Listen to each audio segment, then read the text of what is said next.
por la oportunidad nuevamente de estar juntos y vamos a optimizar los tiempos, vamos a tomar una palabrita de oración y le voy a pedir, hermano Marce, que hoy está solito, lo dejaron ahí solito, pero que nos guíe en oración. Hermano, por favor, recordá la petición de nuestra hermana María Paula y luego le damos el espacio a nuestro hermano Eduardo. Vale recordar, hermano, los micrófonos y si en lo posible puede tener la camarita encendida para que le veamos.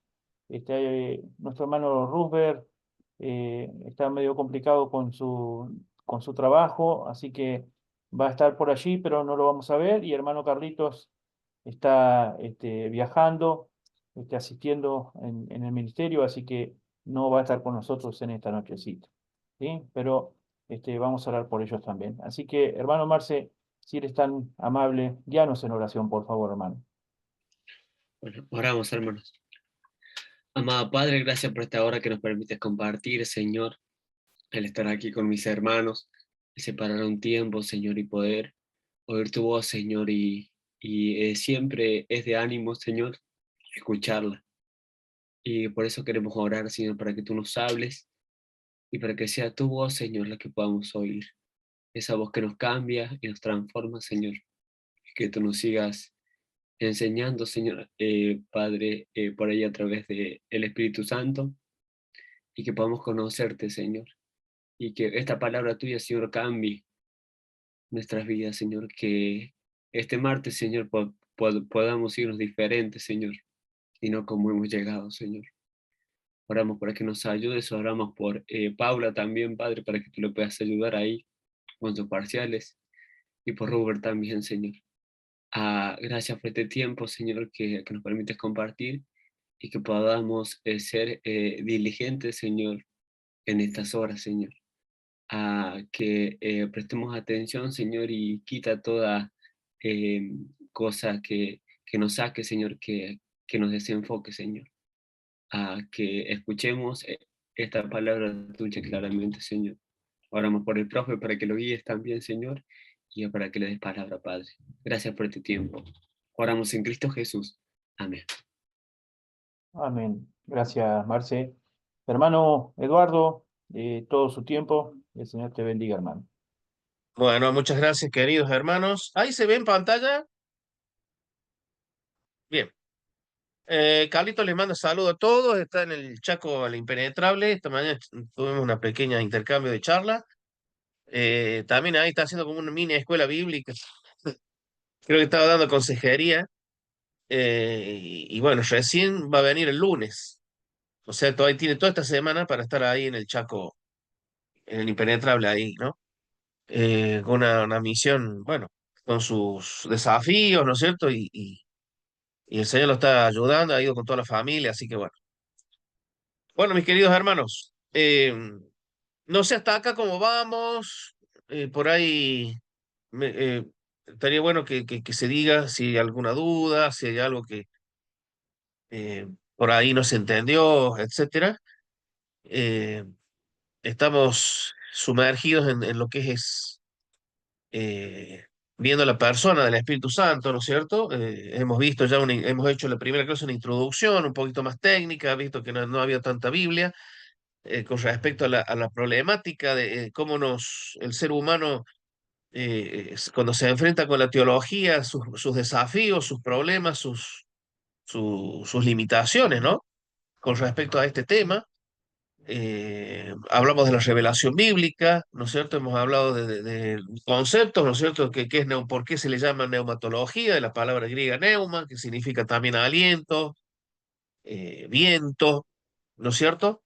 Tengo un resfrío, hermano, si me notan con la voz un poquito distinta, estoy medio constipado. Así que bueno, en la segunda clase hemos visto la divinidad, ¿no es cierto? Que forma parte, ¿no es cierto?, de la bendita Trinidad. No se ha hablado en su totalidad de la Trinidad porque es de otra materia, digamos, pero cuando se habla de Dios, de la teología propia, se le llama, ¿no es cierto?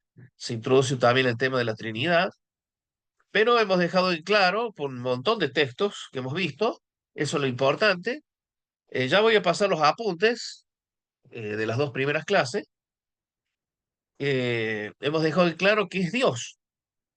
Y es tan importante este punto, hermano, ese punto, que nosotros podemos, por ahí podemos discrepar con otros hermanos, ¿no es cierto?, con respecto al ministerio del Espíritu Santo, eso quizá lo veamos más en la otra clase, la última, pero no podemos tener comunión, digamos, o no podemos llamar hijos de Dios o cristianos, aquella persona que cuestiona a la persona del Espíritu Santo o que cuestione su divinidad.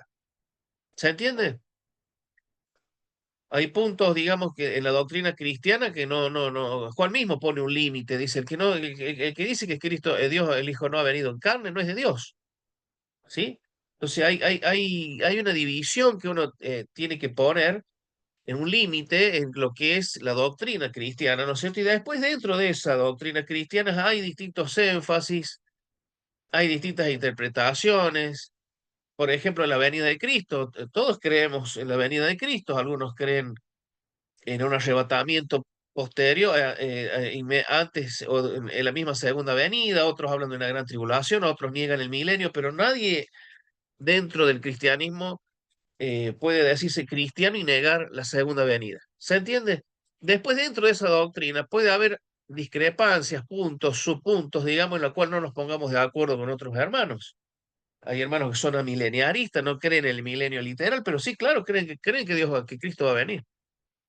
¿No es cierto? Pero en este tema que es ser tajante, hemos sido, creo que desde el primer momento, hemos hablado también de la historia de la doctrina, cómo esta doctrina ha sido cuestionada, mal entendida, y ha tenido que juntarse la cristiandad en concilios a decir, no, nosotros enseñamos esto. En la última clase yo les voy a pasar el concilio de Constantinopla en el 381, que se discutió el primer concilio cristiano, digamos, fue de Nicea, universal, digamos, ¿no? Fue el de Nicea, que se han cumplido 1700 años hoy, en este año.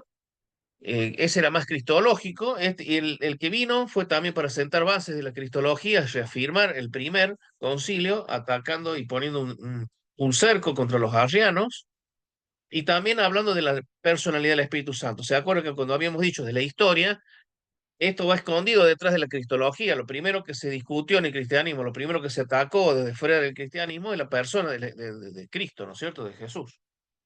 Y después también venía esto. Entonces se hizo necesario en el 381 volver a juntarse, y eso lo vamos a, después se lo voy a pasar yo a ustedes, qué dice el credo, ¿no? A medida que el cristianismo fue, ahí se lee, acá me enseña por lo menos, se lee, bien. Sí, A medida hermano. que el cristianismo, fantástico, fue pasando el tiempo, ¿no es cierto?, en la historia de la iglesia, fue necesario introducir palabras nuevas.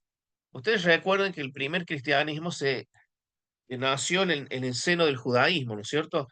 Y bueno, el judaísmo era más, podríamos decirlo, más fácil explicarlo, porque el judío esperaba un Mesías, ¿no es cierto? Y lo que había que discutir, lo que había que mostrar es que ese Jesús que estuvo que fue crucificado, ese es el Mesías que ellos estaban esperando. Pero cuando ya el cristianismo se lanza al mundo pagano, el pagano no tenía ni idea ni de que era un Mesías, ni de la ley de Moisés. No había nada previo para agarrarnos, de agarrarse, ¿no es cierto? En cambio, el judaísmo fue una plataforma, y no nos olvidemos que compartimos con ellos las escrituras del Antiguo Testamento, en la cual los apóstoles se apoyaron constantemente, pero no servía mucho hablar del Antiguo Testamento ante los paganos. Por eso Pablo, cuando va a Atenas, él empieza hablando tomando cosas de la cultura para darles a entender de que ese Dios que ellos no entendían y no conocieran era el Dios que él iba a predicar, ¿no es cierto? Entonces, el cristianismo a medida que fue creciendo y tomando contacto con la cultura pagana, se fue necesario a incorporar palabras nuevas que no están en el Nuevo Testamento. Por ejemplo, la palabra Trinidad no está, ¿no es cierto? Por eso muchas veces los testigos dicen, no, pero eso es un invento, la palabra. El problema acá no es la palabra, sino el concepto que tiene esa palabra, ¿no es cierto? El concepto de Trinidad es una palabra latina que habla de tres y de uno, ¿no es cierto? De tres personas en un solo ser. Después la palabra sustancia, naturaleza, que eso lo vamos a ver quizás en los credos, cuando empezamos a ver los credos, empieza a hablar de que Dios en sus tres personas comparte la misma sustancia, la misma naturaleza, ¿no es cierto? Y empezaron a usar términos que no están, digamos, en la Biblia, pero para explicar este mundo en su idioma, este idioma pagano, bueno, ya Juan utiliza un término, logos, porque Juan fue el último escritor, ya él en el año 90, ¿no es cierto?, 100, ya utilizó la palabra logos. Logos era una palabra gana, y el concepto que tenían los paganos del logos era distinto. Entonces, ¿qué dice Juan? No, el logos es Dios, es Cristo, ¿no es cierto? Los resignifica a la palabra. Entonces es importante entender de que eh, de analizar las palabras cuando se incorporan, de que el significado sea bíblico, no asustarnos por ahí de palabras que se incorporan. Muchas veces yo he escuchado que la palabra líder no está en la Biblia, pero figura a los que presiden, y es una palabra muy similar, el líder preside. El problema está en el concepto que le vamos a dar, ¿no es cierto? Si un líder cristiano, por ejemplo, ¿no? En el concepto que le vamos a dar la palabra sustancia, Trinidad, bueno, la palabra iglesia también es una palabra, si quiere, pagana, se usaba para otras cosas dentro del paganismo, ¿no es cierto? Entonces, en la vida eclesiástica pasa eso, hay que explicar de que no estamos hablando de un triteísmo, el cristianismo no es un trito, no son tres dioses, estamos hablando de tres personas en una misma, que comparten la misma sustancia y tienen los mismos atributos, y que ese ser es Dios.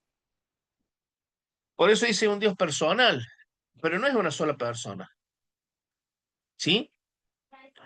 Eso hay que tenerlo en claro. Estamos hablando de un solo ser individual, un solo ser con tres personas, ¿no es cierto? En la naturaleza humana, cada ser hay un individuo o persona, ¿no es cierto? En Dios, no. El Padre, el Hijo y el Espíritu Santo son tres personas divinas, distintas, pero no tres individuos divinos independientes.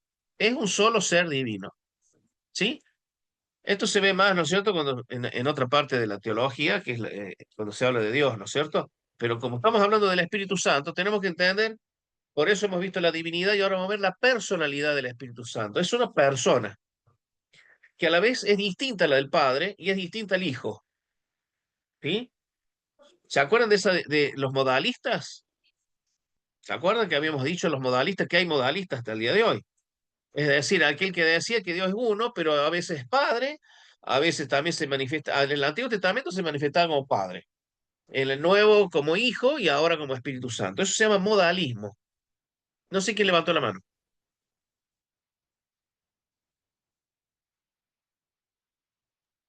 No, es tu mano, hermano, es tu mano, Ah, hermano, que está levantadita ahí. bueno, bien. El modalismo no es sana doctrina, digamos, eso no es cristianismo.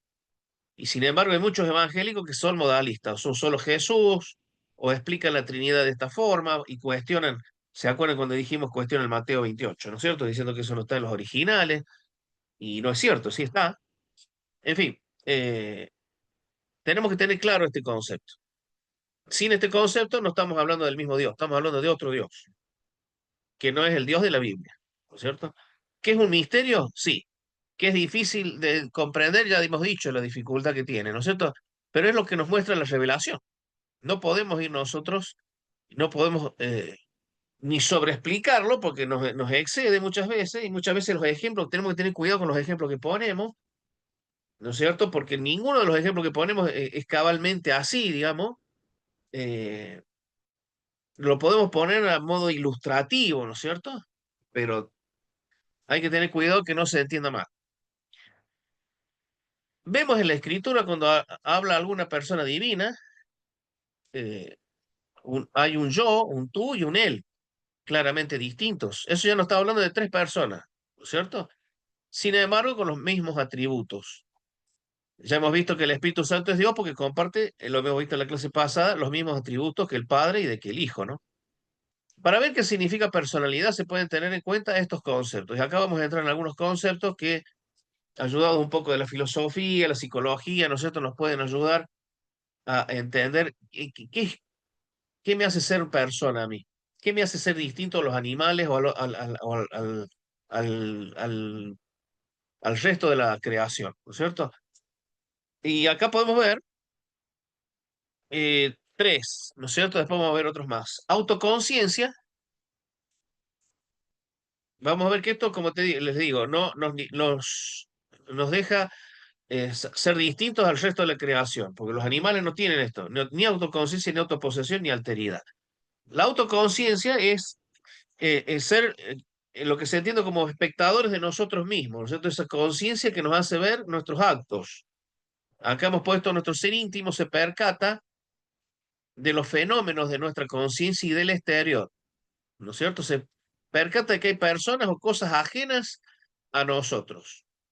Es una autoconciencia, es decir, nosotros somos conscientes de esto, de eso. Somos espectadores de nosotros mismos y de otros. Reconocemos nuestras emociones. Nos reconocemos que tenemos emociones, que tenemos pensamientos y que eso de nuestras debilidades. Entonces nosotros podemos trabajar sobre esas cosas, ¿no es cierto? Desde el momento que tenemos esa autoconciencia. Sí, alguien levanta la mano. Hermano Eduardo, soy Daniel. Sí, Hermano, quería preguntarle qué piensa usted respecto de esa analogía que se establece como para intentar entender un poco las personalidades de Dios Padre, Dios Hijo y Dios Espíritu Santo, y se establece una analogía con el sol. Es y medio discutido, pero bueno, a veces yo lo he escuchado como para poder intentar explicar un poco pedagógicamente, pero no sé qué tan justo puede ser eso. y con el agua también. No sé si te acordás que también el agua dice que puede estar gaseoso, sólido y líquido. Eh, Tiene sus limitaciones porque no nos olvidemos, y me remito al video que no sé si lo han visto, del científico, ¿no es cierto?, de Carl Sagan. Estamos atrapados nosotros en una dimensión, y acá Dios se está revelando en una dimensión totalmente distinta. ¿Cómo, se acuerda que él decía, cómo va a hablar de arriba cuando esa dimensión no existe la arriba? ¿Se entiende? Entonces tiene que hablar sobre ejemplos que en esa dimensión se puedan ver, ¿no es cierto? ¿Se acuerdan de eso, no? Véanlo porque es muy ilustrativo. Y nosotros, el Señor utiliza por eso figuras que pueden ilustrarnos de alguna manera, ¿no es cierto? Pero no explican el fondo, no llegan al fondo porque no podemos llegar nunca a ese fondo. ¿Cómo puede ser que se manifieste tres personas sea un solo ser individual? Un solo ser, digamos, divino con todos los mismos atributos. Es racional, pero escapa ya la razón.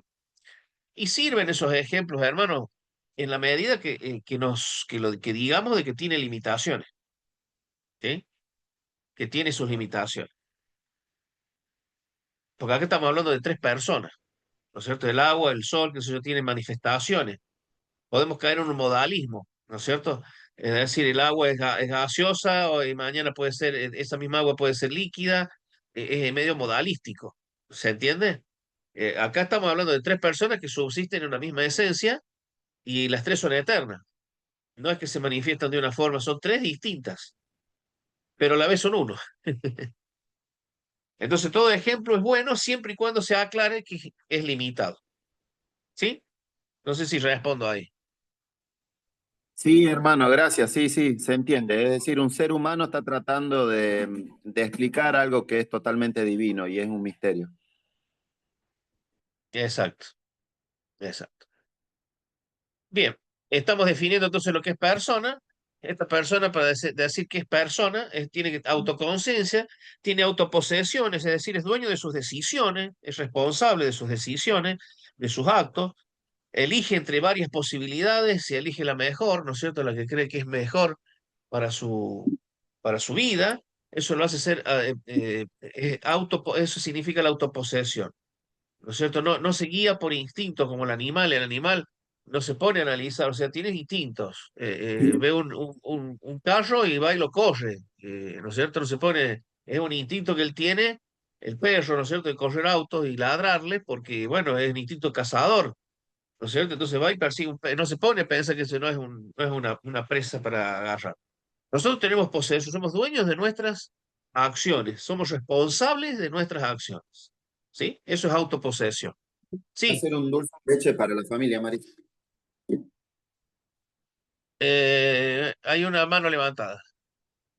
Uy, Daniel, ¿tenés prendido? Ahí está. Ya está. Profe, soy yo, Marce. Profe, quería hacer una consulta con respecto justo a este tema que está tocando. Creo que una de las cosas que podemos entender no es y la diferencia del padre con el hijo, pero una de las dificultades que yo he encontrado o que me cuesta por ahí entenderlas es cómo obró, ¿no? Cristo el Hijo junto con el Espíritu Santo. Y mi pregunta era, profe, ¿cómo se entiende, ¿no? Este tema de si Jesucristo era Dios, ¿por qué él tenía que pedirle al Padre, ¿no? O por qué dentro de él necesitaba tener al Espíritu Santo, profe, si él mismo era Dios.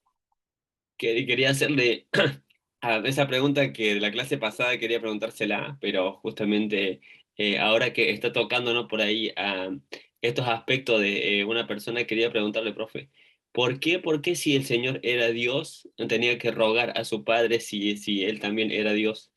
¿Y por qué necesitaba ser guiado por el Espíritu Santo si él mismo también era Dios? Esa sería mi pregunta, profe. No sé si es muy difícil, no sé si la puede responder de Sí, sí, nuevo, sí, pero... se entiende. Con Cristo sucede al contrario de lo que vemos en la Trinidad. ¿En qué sentido? En la Trinidad son tres personas con una sola naturaleza. En Cristo tenemos dos naturalezas en una sola persona. Entonces ahí tenemos es otro misterio, ¿no es cierto? En la unión hipostática que se le llama, ¿no es cierto? La de dos personas, dos hipóstasis en una sola en dos naturales. No te olvides que él, siendo el Hijo de Dios, también es hombre, ¿no es cierto? Y él como hombre no sabía todas las cosas como hombre. Él tenía que aprender. Dice que crecía, dice Lucas, que él crecía en conocimiento, en sabiduría. Él como hombre tenía que aprender las escrituras, tenía que aprender a hablar, como hombre tenía que comer. Como hombre tenía que dormir, sí es Dios, y sí, pero era hombre también. Son dos naturalezas. Entonces, en esa naturaleza, no te olvides que también en esa naturaleza él se pone como siervo, ¿no es cierto? Dice Pablo que él, siendo Dios, se hizo hombre y en la condición de hombre se hizo siervo. Es decir, también como hombre voluntariamente se sujeta al Padre. Porque no te olvides que él también es ejemplo para nosotros. Siendo el hombre perfecto, ¿no es cierto? El hombre en su perfección, él nos deja escuela a nosotros de cómo nosotros debemos conducirnos con referencia a nuestro Padre. Y él necesitaba la guía de Dios Padre, antes de, él de elegir a sus discípulos y que pasó toda la noche orando. Y dice que sí era Dios, él sabe todo, sí, pero hay cosas que no sabía como hombre. Él va a Lázaro y dice, ¿dónde está la tumba? Le pregunta a las hermanas, no sabía humanamente dónde estaba la tumba. Dice que el hijo, ni el hijo del hombre sabe cuándo va a volver. ¿Se acuerdan cuando también dice eso? Pero como si es Dios. Bueno, pero también es hombre. Hay dos naturalezas en una sola persona. Ojo, Jesús no tiene dos personalidades. Es una sola, en dos naturalezas. En la Trinidad son tres personas en una con la misma naturaleza. ¿Se entiende? Estamos hablando de otro misterio, Marce, querido. ¿Eh? Pero no nos olvidemos que en Cristo hay un solo yo responsable de sus actos, una sola persona, pero que a veces se expresa en una naturaleza y a veces con otra naturaleza. Él como Dios se sabe todo, pero como hombre no. Él como Dios no necesita comer, pero como Dios no muere, pero el que muere en la cruz es Dios, en su naturaleza humana. ¿No es cierto? Entonces siempre hay que tener en cuenta eso, de que la naturaleza humana de Cristo necesitaba como un hombre perfecto, necesitaba esa comunión con Dios interna. Porque no te olvides que el Hijo, a diferencia del Espíritu Santo, el Hijo procede del Padre. El Espíritu Santo, como vamos a ver después, procede del Padre y del Hijo, ¿no es cierto? Él procede del Padre, entonces tiene que expresar fielmente todo lo que ve. Dice, yo he venido para... la misión del Hijo era todo lo que él había visto del Padre, transmitirlo. Entonces, como hombre, por eso también en Getsemaní, ¿Cómo se entiende Getsemaní? Yo es un texto que a mí me resulta hasta difícil de entenderlo. Digo, sí, pero si es Dios, si él sabía que venía a morir, ¿qué pasa? Pero también era un hombre justo. Era un hombre justo que iba a haber cargado sobre sí los pecados de toda la humanidad. Entonces era un hombre perfecto y ver que se le iba a colgar sobre él todo ese peso inmenso de la culpabilidad que él no era culpable y sufrir lo que sufrió injustamente, digamos, ¿no? Entonces hay que entender desde las dos naturalezas. Sí, Daniel creo que levantó la mano. Hermano, usted sabe que ese pensamiento, esa pregunta del hermano Marce, a mí me resulta particularmente muy interesante porque yo encuentro que ahí hay un conflicto humano que tiene que ver con la rebelión. En este sentido, que el Señor Jesús sometía sus acciones a la voluntad del Padre. Y luego, cuando el apóstol Padre, ahí yo compartí un versículo porque me trajo a la memoria la pregunta del hermano a eso, cuando el apóstol dice que cada uno en el cuerpo de Cristo debe someterse uno a los otros. Y eso es algo que es muy difícil para nosotros entenderlo, porque nosotros, el someterse uno a otro tiene un carácter como de subordinación, pero no digamos, el Señor Jesús no tiene conflictos con esa cuestión, es un conflicto del ser humano, porque la esencia del ser humano para mí es siempre tender a rebelarse, a pesar de que nosotros tenemos el Espíritu Santo, pero que siempre estamos conflictuados, porque nosotros sí tenemos ese problema. Para Cristo no es un problema la obediencia. Entonces siempre está en nosotros no poder entender eso, y no es que hay pérdida de poder ni jerarquías, digamos, conflictos jerárquicos, pero me parece a mí que tiene que ver con eso, con que el problema lo tenemos los humanos, que por naturaleza siempre buscamos la vuelta para rebelarnos. Bueno, muchas gracias por el aporte. Sí, hay que entender eso en Cristo, ¿no es cierto? Que él era un hombre perfecto, tal cual. Sigamos. Después vamos a leer el chat, que me parece que hay varias cosas allí que las vamos a compartir. Estamos diciendo que las características de la personalidad es autoconciencia, es decir, se percata de sus propias, de su propio interior y a la vez del exterior, ¿no es cierto? Autoposesión, es dueño de de sus decisiones. Y después la alteridad, viene de la palabra otro, es un otro ante los demás. Es decir, ninguno de ustedes estamos nosotros separados, es un otro. Yo soy un otro para Daniel, Daniel para mí es un otro. Somos seres humanos, tenemos la misma esencia, pero es un otro distinto, absolutamente distinto. Entonces ese otro, esa capacidad de reconocer y de respetar la diferencia de los demás, nos hace ser un otro, nos hace ser conscientes de ese otro. ¿Ustedes creen que un gato, un perro, un animal tiene esa conciencia? No lo es, no es persona, ¿no es cierto? Es por eso que el ser humano puede volar con su imaginación, puede filosofar, puede hacer sociología, puede hacer psicología, porque se empieza a analizar a sí mismo, analiza al otro, ¿no es cierto? En base a estas características de autoconciencia, autoposesión, de alteridad, de ver en el otro actitudes, ¿no es cierto? Y ese otro a la vez es tan similar y tan distinto a nosotros, ¿no? Tenemos un yo que es irrepetible y es incomunicable, ¿no? No lo podemos comunicar en un 100% unos con otros. En cambio, la Trinidad es distinto. Hay una plena comunicación. Ahí vamos a pasar la otra. Dios tiene conciencia infinita de sí mismo, ¿no es cierto? Por eso vemos ahí las tres características. Él tiene conciencia de sí mismo, obviamente, porque es Dios. Se posee a sí mismo con independencia y libertad. También tiene libertad también infinitas y mantiene su alteridad de una manera inaccesible y trascendente en ese yo soy el que soy. Él cuando se presenta ante Moisés dice yo soy el que soy, ¿no es cierto? Es un yo eterno que se manifiesta al ser humano como lo que es, ¿no es cierto? Es como habíamos dicho en la primera clase, él es, no solamente que existe, sino que él es el iniciador de todo lo que existe.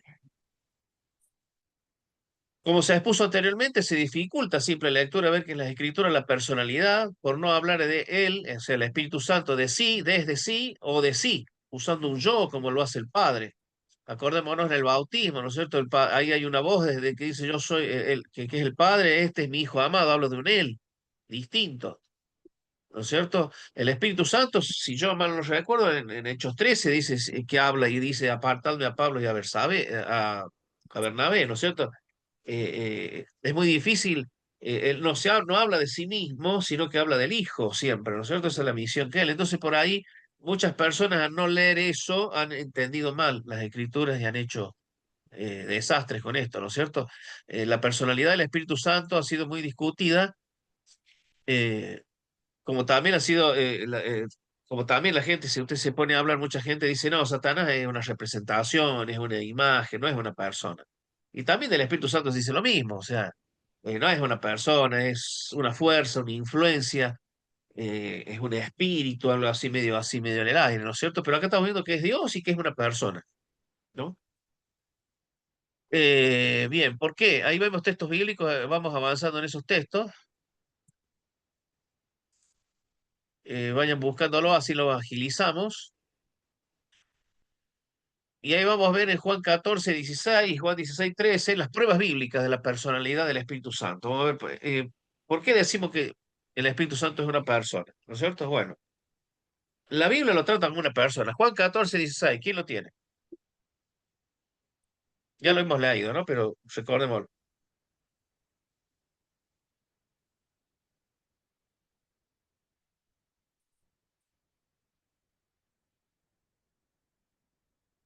Juan 14, 16. ¿Qué dice?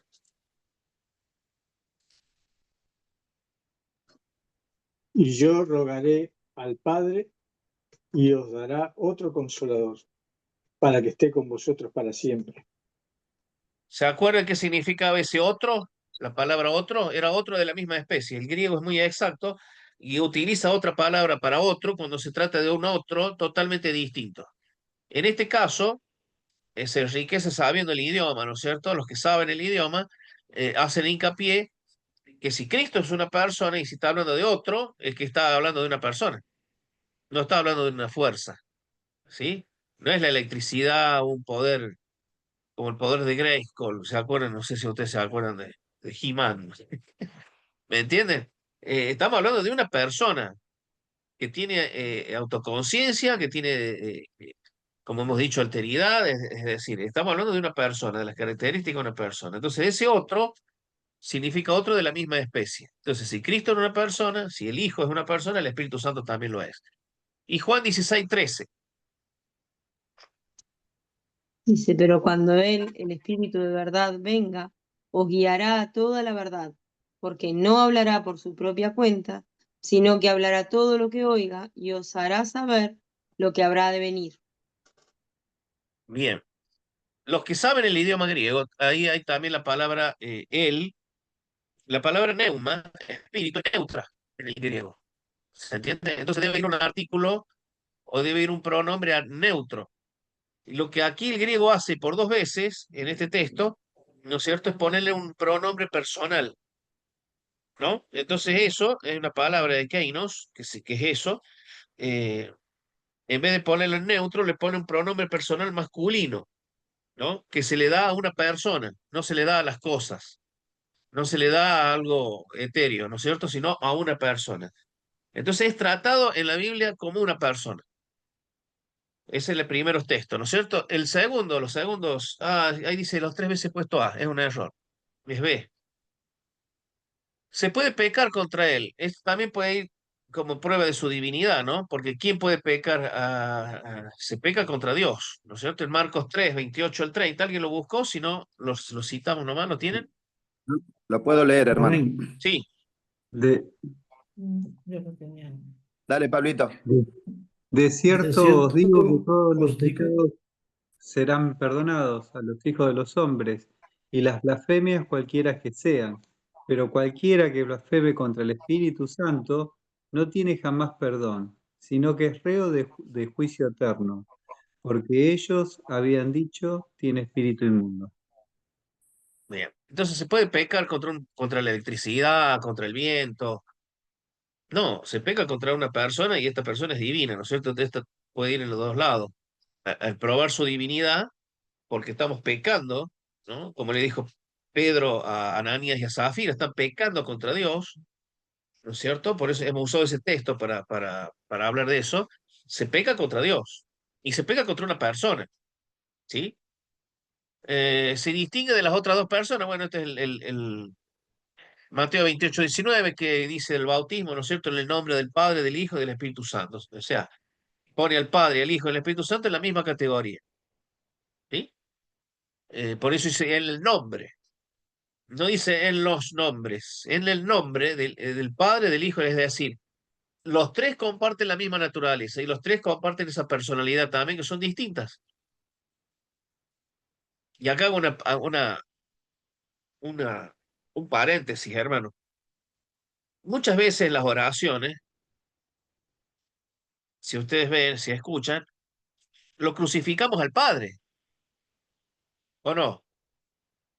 Porque se ora y se dice, tú que has muerto en la cruz, y estamos hablando, Padre, te bendecimos en la cena, ¿no es cierto?, en alguna oración, y te damos gracias porque has muerto en la cruz. Eso es una herejía que se llama el patripacianismo, es decir, atribuirle al Padre la pasión de Cristo. Es una forma de modalismo, ¿no es cierto?, de ignorar las tres personas y de distinguir las tres personas. Obviamente, hermano, no nos pongamos a apedrearla al hermano que hace ahí, porque muchas veces los nervios, muchas veces la ocasión, o por ahí la misma emoción de orar, nos hace incurrir en estos errores. ¿Sí? ¿Lo han escuchado alguna vez ustedes? Sí, hermano, yo a veces equivoco eso con frecuencia. Todo, sí, sí, sí. Sí, sí. Y por ahí lo que pasa es que hay veces que perdemos la espontaneidad al pensar también, ¿no? Porque yo trato de que quede claro de que estamos orando al Padre por medio del Hijo, en el poder del Espíritu Santo, ¿no es cierto? Y muchas veces me dicen, ¿se puede orar al Espíritu Santo? ¿Se puede orar al Hijo? ¿No es cierto? Y bueno, en la oración se puede hacer es Dios, ¿no es cierto? Pero lo que se nos ha enseñado, lo que Cristo mismo enseña, es dirigirle al Padre en el nombre del Hijo y por el poder del Espíritu, ¿no es cierto? Pero muchas veces crucificamos al Hijo, al Padre, al Espíritu Santo, y se nos cruza todo. Por ahí esas cosas, si nos escucha alguien más nuevo, no la tiene tan clara. Nosotros que estamos en un instituto bíblico, la tenemos que tener clara. Nos podemos equivocar, Daniel, yo también me equivoco, hice los nervios o lo que sea. Uno lo piensa, pero tenemos que tener claro el concepto. Son tres personas distintas, ¿sí? Con la misma esencia, es un solo Dios, ¿no es cierto? Bien, cierro el paréntesis ahí.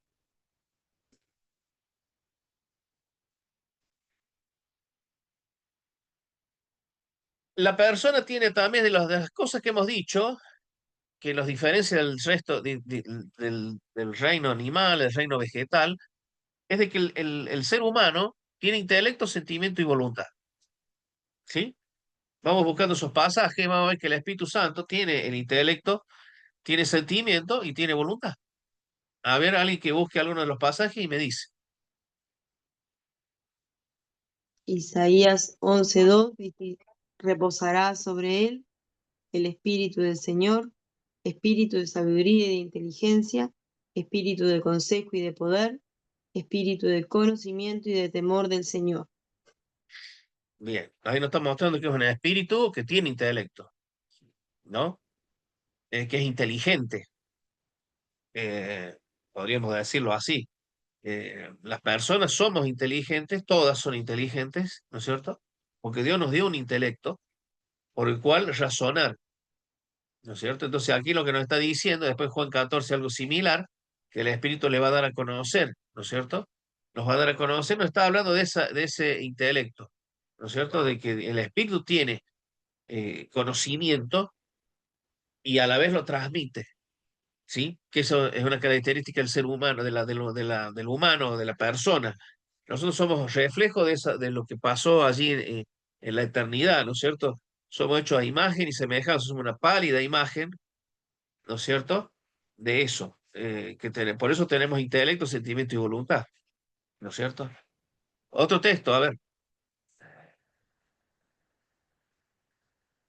San Juan 14:26, hermano, dice, mas el Consolador, el Espíritu Santo, a quien el Padre enviará en mi nombre, Él os enseñará todas las cosas y os recordará todo lo que yo os he dicho.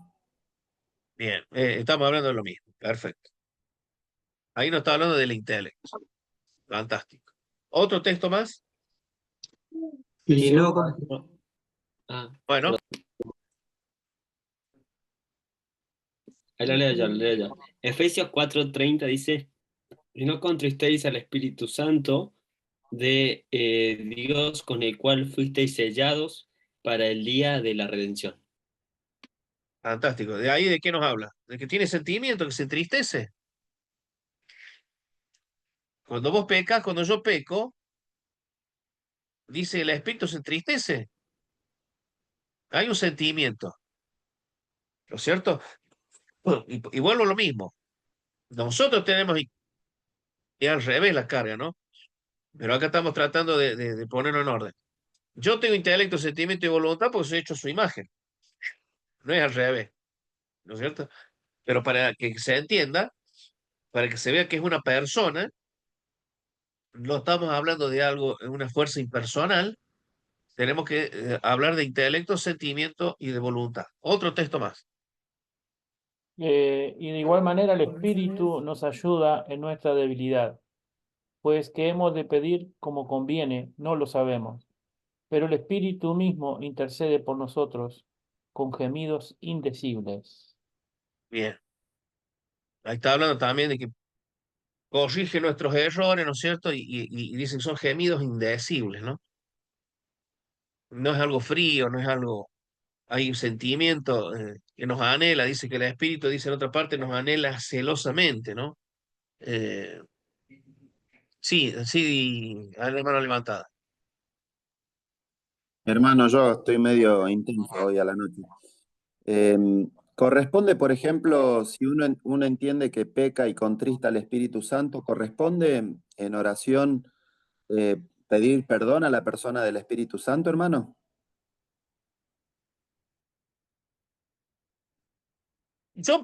Para mí no está mal, estoy orándole a Dios.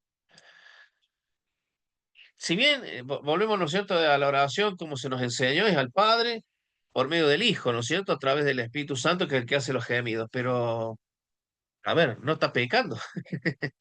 Si está orándole a Dios, no está pecando. Hay una oración al Espíritu, creo que cuando habla de los huesos secos, ahí hay una oración. Esteban, cuando entrega el Espíritu, le habla al Hijo, le habla a Jesús, no le habla al Padre, ¿no es cierto? Hay una oración al Hijo también. Eh, a ver, si nos ponemos rígidos, digamos, estaría mal. Yo conozco un hermano en la iglesia que está ahí, ¿viste? Medio que persigue a los hermanos con ese tema. Eh, yo creo que Dios es digno de alabanza, es digno de adoración, y ¿por qué no? ¿Por qué no? Por lo menos mi posición. No sé si algún otro hermano quiere decir otra cosa, ¿no? No está Carlito, que Carlito por ahí me discute. No, no me discute, Carlito. Un gran Buenas noches, conocedor. hermano. Sí, Soy Víctor de Nicaragua. gracias, Víctor. Bien, bien. Un gusto. Sí, yo pienso, yo ahorita que estaban hablando sobre la oración, pues recordé de la oración del Padre Néstor, que es un modelo de oración que deja el Hijo para con el Padre. De hecho, pues, como lo usan mucho los católicos, a veces nosotros no lo hacemos de esa manera, pero bíblicamente está escrito que bien lo podemos hacer. Yo pienso que es un modelo de oración pues, que podemos imitar sin caer pues, en vanas repeticiones como la Escritura nos pide. Muchas gracias. Sí, hermano, totalmente. Y por ahí, por evitar el catolicismo, no hemos ido al otro extremo, y es riquísimo el Padre Nuestro estudiarlo. Les animo, hermano, seguramente vos lo has hecho, por eso lo decís, pero es riquísimo el Padre Nuestro, nos habla de todo, de adoración, de alabanza, de intercesión, en fin, agradecimiento, es hermosa, sí, sí, hermano, tal cual. Bien, ¿alguien buscó 1 Corintios, Hechos? Sí, em, pero todas estas cosas las hace uno y el mismo espíritu repartiendo a cada uno en particular como él quiere. Bien, ¿cómo él quiere? ¿Qué significa eso? ¿Que tiene voluntad? ¿sí? Que tiene voluntad. Entonces, ahí estamos viendo los atributos propios de una persona, intelecto, sentimiento y voluntad. Entonces, tenemos que decir nosotros enfáticamente, no sé si alguien buscó el libro de él, el pasaje de Hechos, decir enfáticamente que es una persona distinta al Padre, distinta al Hijo, ¿no es cierto? Pero es una persona igualmente. Ujú. Ahí tenemos varias cosas. Después, otro punto que dice, hace obras propias de la persona, de una persona, ¿no? No sé por qué está todo mal. Yo me voy a fijar después en el apunte, porque dice, ahí sí eso sería, todo está. Bueno, o la secretaria se le ha chispoteado, o yo lo tengo mal hecho. Sé eso.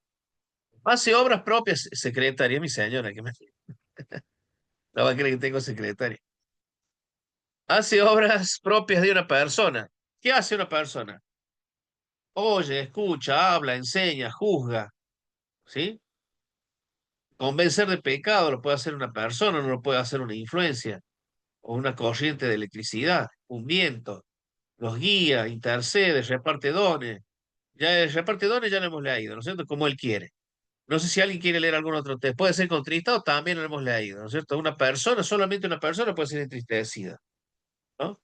Alguien que busque algún otro texto que no hemos leído. Enseña, ya lo hemos leído, dice que nos enseñará todas las cosas, ¿no es cierto?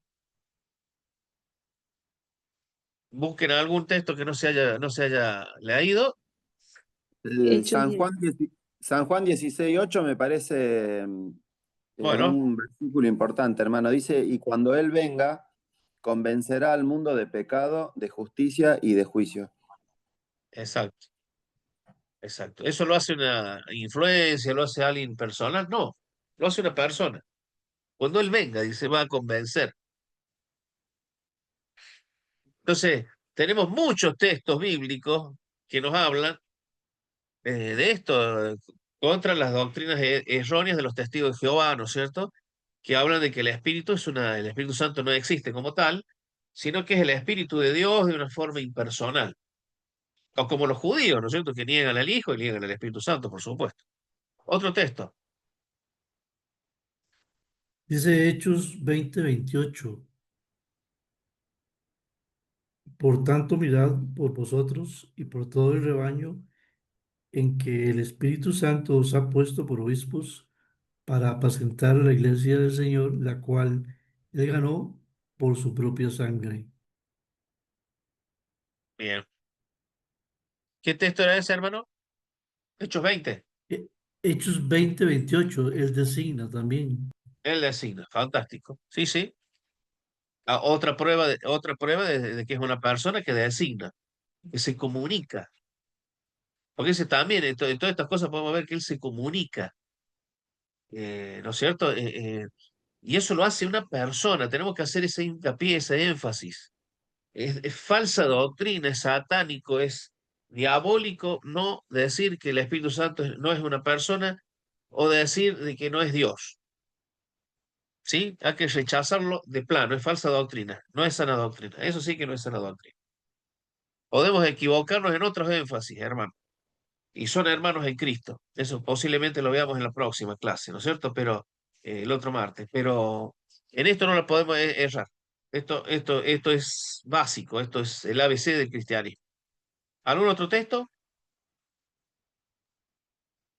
Romanos 8:14 dice, porque todos los que son guiados por el Espíritu de Dios, estos son hijos de Dios. ¿Y ahí de qué nos habla? De que Dios nos qué? De guía. Nos guía.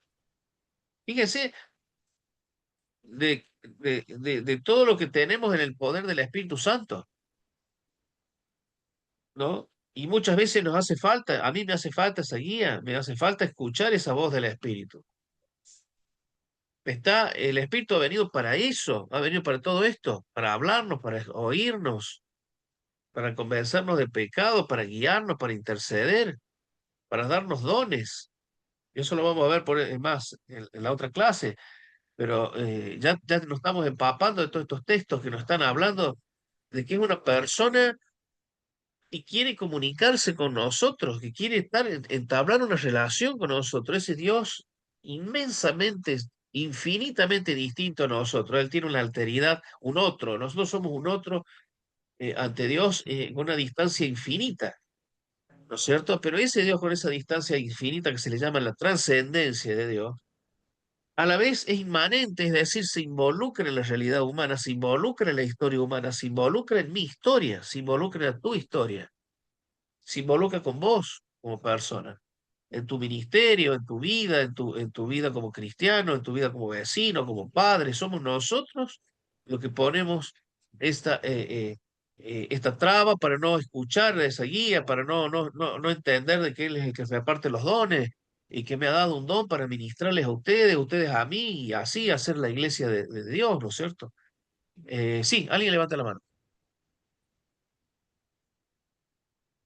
Hermano, hay un versículo en la Biblia, no me puedo acordar ahora, que la promesa del Espíritu Santo de habitar a los creyentes es eterna. Y no sé si es correcto pensar lo siguiente, pero a mí me genera un gozo profundo, hermano, y es que pienso que el Espíritu Santo, el hecho de que nos habite eternamente y para siempre, es la garantía de que nosotros no pequemos cuando vivamos la eternidad en ese cuerpo espiritual para no caer en la desgracia de Satanás. Porque justamente teniendo el Espíritu Santo, no hay posibilidades ya con un cuerpo espiritual que pequemos, pero es gracias a esa habitación eterna que el Espíritu, digamos, nos habitará eternamente, no solamente en esta peregrinación al vivir en este mundo, sino también por la eternidad. ¿Eso es correcto pensarlo de esa manera? Yo no tengo tan claro que después nosotros en la eternidad sigamos siendo esa morada del Espíritu. Ya vamos a ser perfeccionados de una vez, ¿no es cierto? Y por todas, porque ahí la salvación se hace efectiva, ¿no es cierto? De una manera, como la salvación tiene tres tiempos, digamos, hemos sido justificados, estamos siendo santificados y vamos a terminar siendo glorificados, y ahí se nos va a ir de toda la presencia de pecado en el cuerpo y en el espíritu ya, ¿no? Pero también es obra del Espíritu, hermano. Tal cual, es obra del Espíritu, porque eso lo hace el Espíritu. Hemos visto que se le llama Espíritu Santo porque santifica todo lo que toca y todo lo que posee. Así que va a ser una obra del Espíritu. Tal cual, ya lo vamos a ver eso después más adelante. No tengo claro que la palabra diga que después allí vamos a ser morada todavía del Espíritu Santo, pero sí que indudablemente cuando seamos despojados de un cuerpo nuevo y con una mente nueva, es una obra del Espíritu.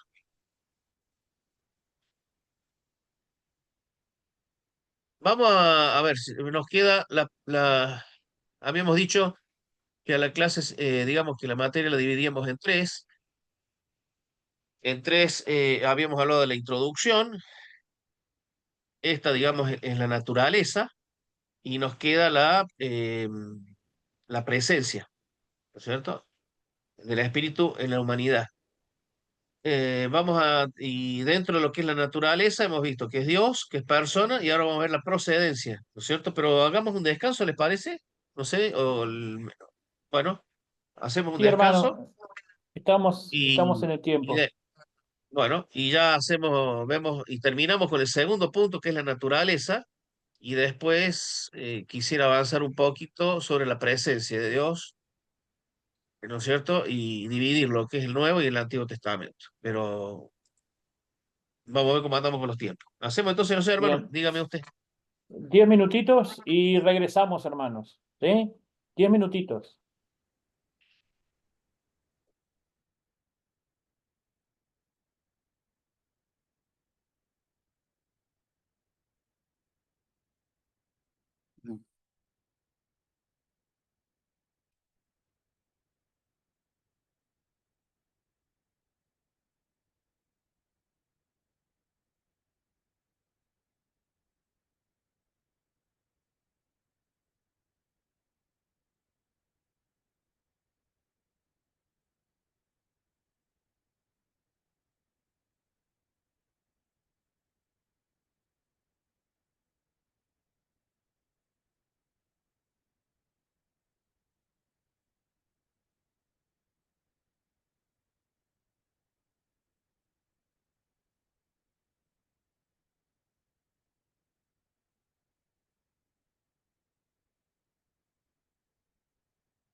Muy bien, hermanos.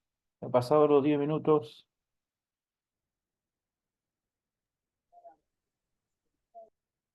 Vamos a ir regresando. La última hora de clase. Así que, por favor,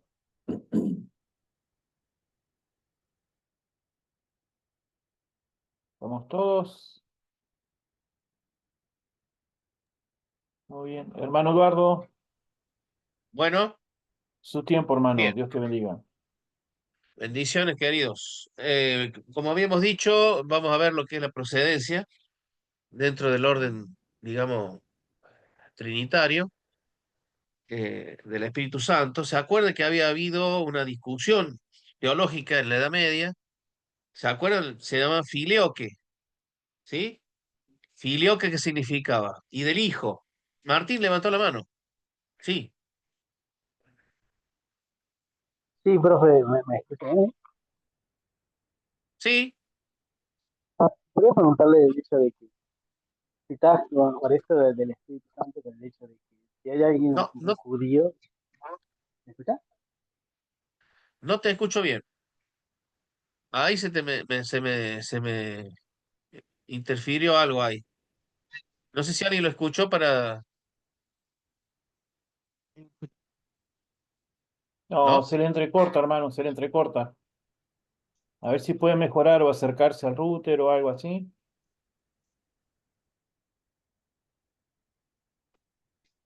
Habla Ahí se me fuerte. escucha. Ahí está. Sí, Ahora sí, ahí está. sí. Quería preguntarle por el hecho de que cómo le explicas a, por ejemplo, a un judío sobre el Espíritu Santo usando textos, obviamente, del antiguo, o sea, de la Torah, digamos, el Antiguo Testamento. Esa era mi duda, digamos. Bien. Ahí nosotros vamos a ver, terminamos con este punto de naturaleza del Espíritu Santo y vamos a ver la presencia. Y ahí vamos a ver la presencia en el Antiguo Testamento. Textos que en el Antiguo Testamento nos hacen ver del Espíritu, ¿no es cierto? El Espíritu Santo. Si bien es una doctrina que es una persona de la Trinidad que se manifiesta de una manera especial en el Nuevo Testamento, ¿no es cierto? Ellos tienen un velo puesto, el judío, para ver al Hijo y también para ver al Espíritu Santo, ¿no es cierto? Entonces, lo que podemos hacer nosotros es mostrar, ya lo vamos a ver, los textos que hablan del Antiguo Testamento del Espíritu Santo. Ya ahí cuando veamos la presencia del Espíritu en la humanidad, lo vamos a dividir entre Antiguo y Nuevo Testamento. Espero que ahí te sirva los textos ahí como para, de todos modos, como dijimos antes, ¿no es cierto? Por ahí discutir por discutir con ideas que tienen en personas cerradas, bueno, es por ahí. Lo importante es tenerlo claro nosotros, tener un par de textos, ponerlos ahí en la palestra, como quien dice, pero es el mismo Espíritu Santo que se tiene que revelar a esa persona para hacerle entender esto, ¿no es cierto? Para el judío es muy difícil porque ellos están enseñados en la Torá, digamos, en Deuteronomio 6:4, en la Shema, Dios es uno. Entonces no distinguen las tres personas en uno, porque tampoco nosotros creemos en tres dioses, ojo, porque ellos nos acusan de eso. Es decir, no, la Trinidad no es tres dioses, no es un triteísmo. Son tres personas en en un solo ser. Entonces, eso es lo que cuesta entender para los testigos, para todas las personas que no. Por eso nosotros, ¿qué tenemos que ver? Lo que la Biblia dice, vemos que hay tres personas que son distintas, ¿no es cierto? Que los tres tienen el mismo atributo, entonces son Dios. Es lo que hemos estado haciendo hasta ahora nosotros, ¿no es cierto? Con el Nuevo Testamento, con los textos que hemos estado haciendo. Es extraer de la palabra, porque no dice la Biblia así, Dios es uno, punto número dos, punto número tres, es persona, y taca, taca, taca, punto número cuatro. No, no es así. La palabra de Dios es una historia, ¿no es cierto?, que se relata, o historias, o cartas, o profecías, o son canciones que se ponen y de ahí se extraen las verdades. ¿No? Y de ahí extraemos los principios, y de ahí extraemos, decía, es una persona porque oye, es una persona que siente, es una persona, es Dios porque, el Hijo porque es Dios, y se deja adorar como el Padre, entonces Dios, ¿no es cierto? Entonces ahí empezamos, eso es teología, ¿no? Entonces el hombre empezó a elaborar teología en base a lo que empezó a ver de la palabra, entonces empezamos a ver si Dios dice que, alguien que vaya buscando Juan 14:26. que la procedencia del Espíritu, ¿no es cierto? Si ahí dice que procede del Padre, bien, procede del Padre. Y el Hijo también dice que procede del Padre. Entonces, bueno, y ahí se empieza a hacer teología, ¿no? Y después empieza a haber divergencia, como dijimos. Hubo una divergencia muy grande en la Edad Media, en la cual, y que después se termina dividiendo el cristianismo. La primera gran división fue esa, entre el Occidente y el Oriente. El Oriente es ortodoxo, ¿no es cierto? Lo que se le llama la Iglesia Ortodoxa de Oriente, y la Iglesia Católica Romana. La Iglesia Católica Romana sostiene, y lo que sostenemos nosotros, los evangélicos, es que el Espíritu Santo procede del Padre y del Hijo. Y ahí vemos por qué. ¿Qué dice Juan 14:26? Mas el Consolador, el Espíritu Santo, a quien el Padre enviará en mi nombre, Él os enseñará todas las cosas y os recordará todo lo que Bien, yo os he dicho. enviará. Ahí está clarito que es el Padre el que envía, ¿no? Juan 15:26.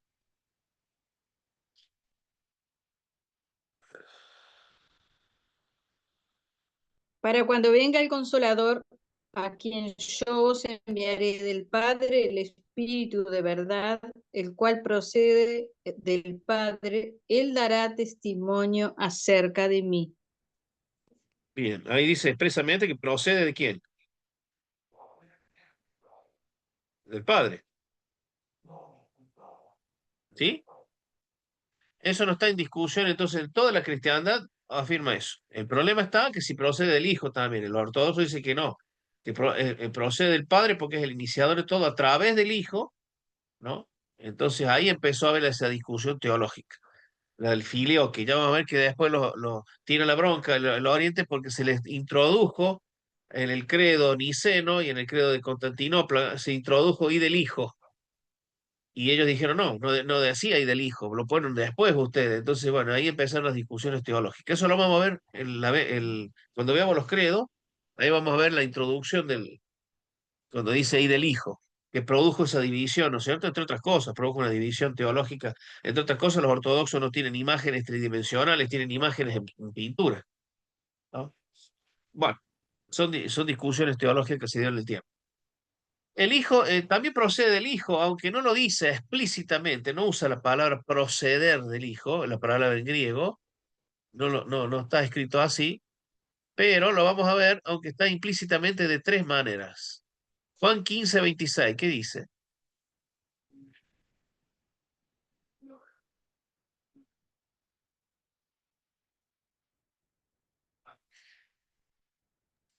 Alguien que busque Hechos 5:9.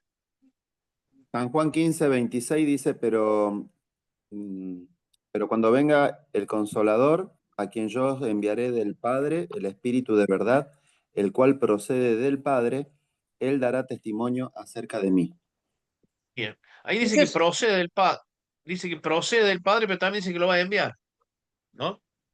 Entonces ahí estamos viendo implícitamente que Jesús, el Hijo, ¿no es cierto?, va a enviar al Espíritu de verdad, que está hablando del Espíritu Santo. Entonces, implícitamente está diciendo, aunque sin decir la palabra procede, como está en claro del Padre, vamos a ver estos tres puntos que implícitamente también dice. Entonces, una de las razones porque dice enviará el Hijo, ¿no? Hechos 5, otra forma 9, de verlo implícitamente es de que a ese Espíritu, perdón, Hechos 5:9. sí, ¿qué dice? A ver. Y Pedro le dijo, ¿por qué conviniste en tentar al Espíritu del Señor? He aquí, a la puerta de los pies de los que le han sepultado a tu marido te secarán a ti. Bien, lo llama Espíritu del Señor, Espíritu de Cristo, Romanos 8:9 también. Eh, entonces, eso significa que viene de Cristo también, ¿sí? Implícitamente está diciendo que también viene del Señor Jesucristo. Y después, ¿qué dice Juan 5:19? Y después Juan 16:13 al 15. Ahí vamos a ver una similitud.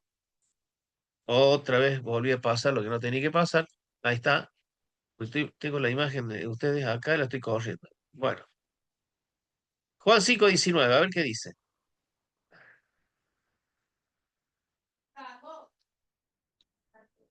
Respondió entonces Jesús y les dijo, de cierto os digo, no puede el Hijo hacer nada por sí mismo, sino lo que ve hacer al Padre, porque todo lo que el Padre hace, también lo hace el Hijo igualmente. Ahí estamos. Entonces, ¿qué significa? El Hijo hace lo que ve del Padre. Entonces, procede del Padre. Ahí está mostrando una procedencia por vía del conocimiento. Del Espíritu se hace que es por vía del amor, se dice, ¿no es cierto? La procedencia, estamos hablando de las personas, ¿no? No confundamos procedencia con creación. Ojo con esto, hay que hacer una salvedad. Acá no estamos hablando de que el Padre crea o que el Padre inicia o que el Padre... No, no, los tres son eternos, ya hemos visto eso, ¿no es cierto? Los tres son eternos, pero dentro del orden, de lo que se le llama la economía divina, es decir, cómo se distribuyen las tareas y cómo se opera en la humanidad y en lo intratrinitario, en la vida interior de Dios, digamos allí, para decirlo de alguna manera, el Padre es el que inicia, el Padre se expresa a través del Hijo, por eso el Hijo no puede hacer nada que no haya visto del Padre. Por eso viene por vía del conocimiento, el logos. El logos es eso, ¿no es cierto? El conocimiento pleno del Padre es su expresión. Tan es así, dice que el que no tiene el Hijo no tiene el Padre, dice Cristo. Es tajante. Y ahí nos diferenciamos de los judíos, ¿no? Judíos sí que todavía quedó en el Padre. Pero acá dice Cristo, nadie no tienen al Padre si no tienen al Hijo. Porque la expresión del Padre es el Hijo. Y como es que es expresión del Padre, el Hijo es expresión del Padre, por eso procede del Padre. Y vamos a ver en Juan 16, 13 al 15, a ver qué dice. Dice, pero cuando venga el Espíritu de verdad, Él os guiará a toda la verdad, porque no hablará por su propia cuenta, sino que hablará todo lo que se oyere y os hará saber todas las cosas que habrán de venir. Él me glorificará porque tomará de lo mío y os lo hará saber. Todo lo que tiene el Padre es mío. Por eso dije que tomará de lo mío y os lo hará saber. Ahí está. Entonces, otra forma de ver que procede también del Hijo, es decir, si el Hijo procede del Padre porque hace todo lo que ve del Padre, y acá nos está diciendo que el Espíritu hace y nos va a hacer ver todo lo que es mío y lo que es del Padre. ¿Se entiende? Entonces, desde ahí vemos implícitamente que el Espíritu procede del Padre y del Hijo. Porque el Espíritu lo que va a hacer no va a hablar de sí mismo, no se va a glorificar a sí mismo, no se va a poner las pantallas, sino va a poner las pantallas en Cristo y en el Padre. Esa es la tarea del Espíritu Santo. Entonces procede del Hijo también, decimos. ¿Por qué? Porque todo lo que ve del Padre y del Hijo, por vía del amor, ¿no es cierto? No es por vía del conocimiento, como es el logos es el conocimiento de Dios, la ciencia explica al Padre en todo. En cambio, el Espíritu Santo es expirado, ¿no es cierto? Es una expiración, es como un soplo del Padre y del Hijo hacia la humanidad y es la que, por vía del amor, nos hace entender al Espíritu, nos hace entender al Hijo y al Padre. ¿Sí?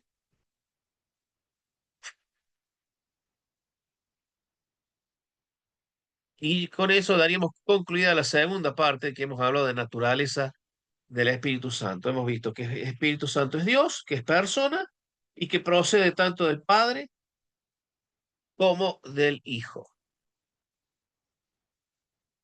¿Alguna duda, pregunta? Después vamos a ver el chat que dice al final y si no, seguimos. Bueno, y entramos a la tercera parte, ¿no es cierto?, de esto, de esta doctrina tan hermosa que es la presencia, es decir, ese Espíritu Santo allí morando en la eternidad, junto al Padre, junto al Hijo. ¿Cómo es que ese Espíritu Santo, Daniel, sí, levanta la mano? Sí, hermano, yo sinceramente le digo, ruego al Señor poder tener claridad en esto que recién acabamos de abordar, porque siendo riguroso con la forma como están redactados los textos, por ejemplo, en San Juan 14, 16, en concreto dice, y yo, hablando Jesús en primera persona, dice, rogaré al Padre y el Padre os dará otro consolador, o sea, otro yo, ¿no es cierto? Para que esté con vosotros para siempre. Evidentemente, para poder entender que el Espíritu Santo proviene también de Cristo, tiene que haber auxilio del Espíritu Santo, porque si uno se guía rigurosamente por lo que está escrito, hermano, no, yo creo que no se puede fácilmente entender. O sea, trato de entender a esas personas que quizás no tienen el mismo pensamiento.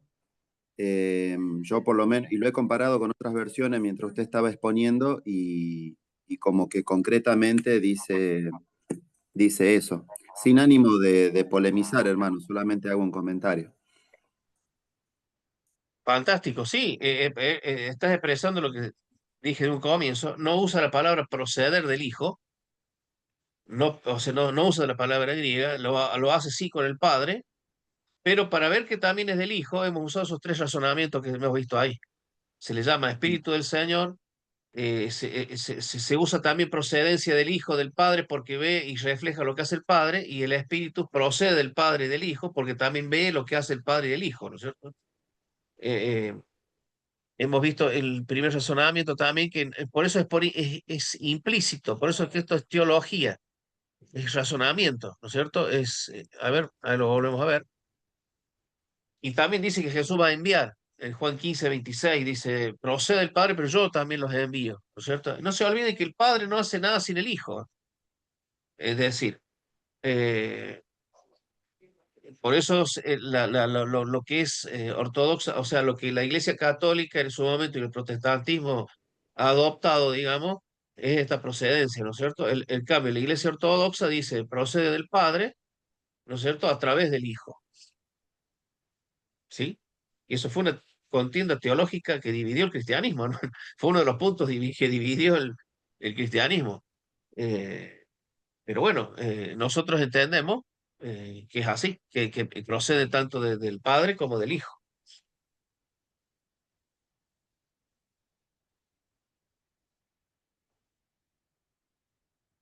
Bien, y gracias por la observación, hermano, y por polemizar. Está bien polemizar, hermano. De eso se trata la teología. La teología se arma, se va armando a través de preguntas y de repreguntas y de entender y de repreguntar al texto y de volver al texto. Eso es teología, eso es reflexión teológica. Lo que acaba de hacer usted es una reflexión teológica, es decir, sobre lo que dice, usted interpreta eso, fantástico. Por ahí hay que adentrarse también en las palabras en griego, ¿no es cierto?, y todo lo demás. eh, pero lo que ha hecho usted es reflexión teológica. Así que bueno, hay que seguir en esa dirección, ver por qué cree una cosa uno, por qué se cree lo otro, y ver qué es lo que quiso decir el escritor, ¿no? Inspirado por el Espíritu Santo, lo que quiso decir Jesucristo mismo allí.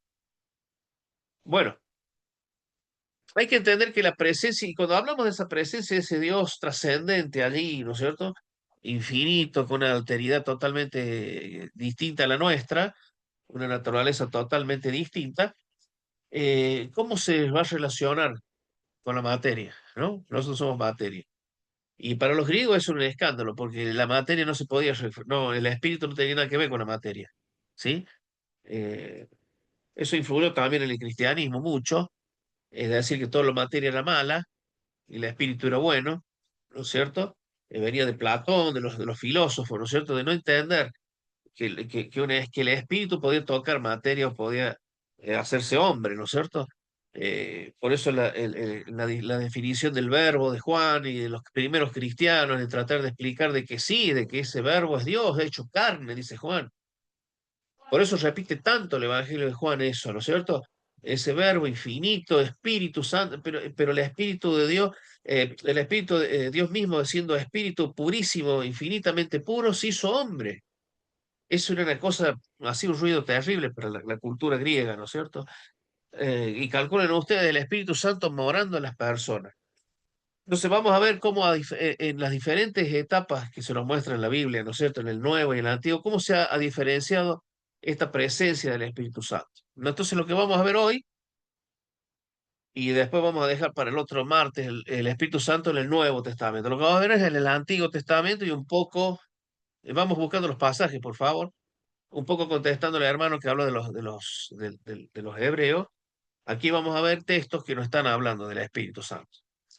Bueno, Génesis 1:2 es fácil, ¿no? Dice que el Espíritu, ¿qué hacía? Se movía, el segundo texto ya está hablando del Espíritu de Dios, ¿no es cierto? Que se movía en la creación, ¿sí?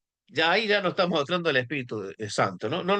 Por ahí no, recordamos como dijimos, ¿no? Que las doctrinas son progresivas, Dios, pero ya empieza a dar indicios, ¿sí?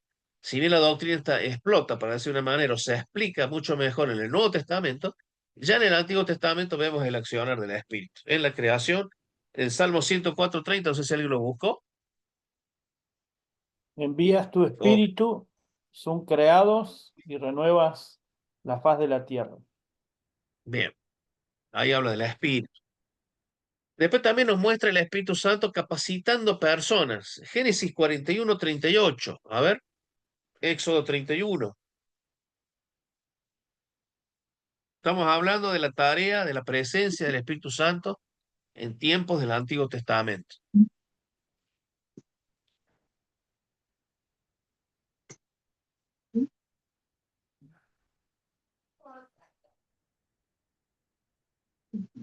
Génesis 41:38. ¿Qué dice?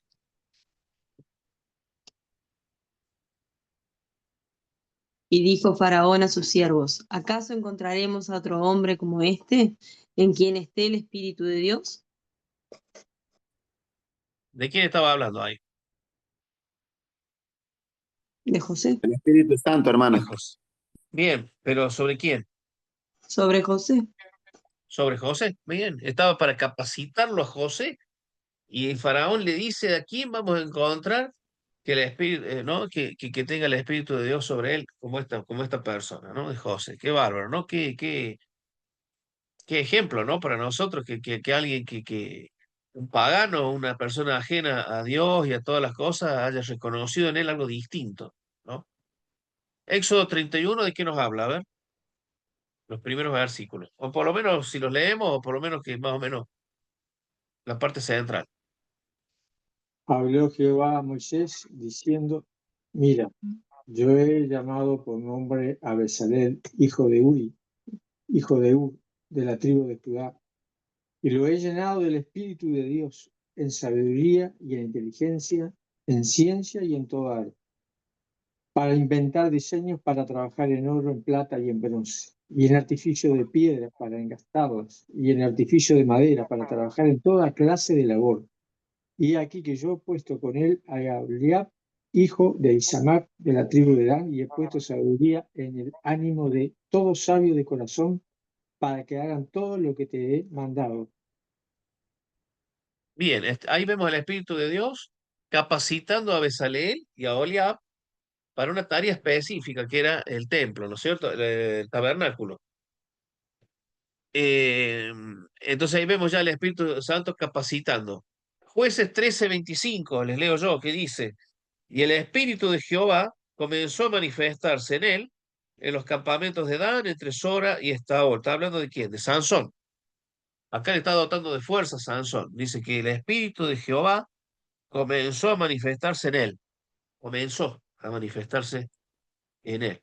El 14:6 dice, y el Espíritu de Jehová vino sobre Sansón, quien despedazó al león, como quien despedaza un cabrito.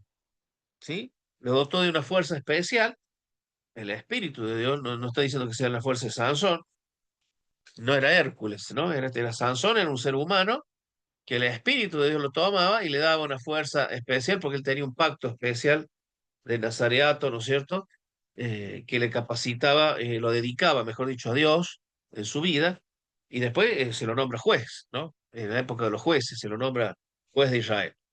Entonces el Espíritu dice que lo tomaba, le daba fuerza, lo capacitaba para una tarea específica, ¿no? Bien. Primero Samuel al buscó, 16:13.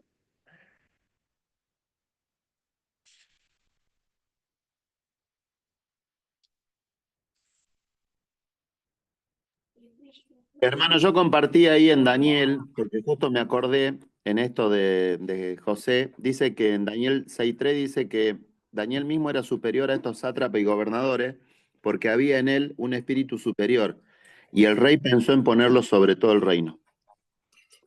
Tal cual. Gracias, hermano. Es un caso parecido al de José, ¿no?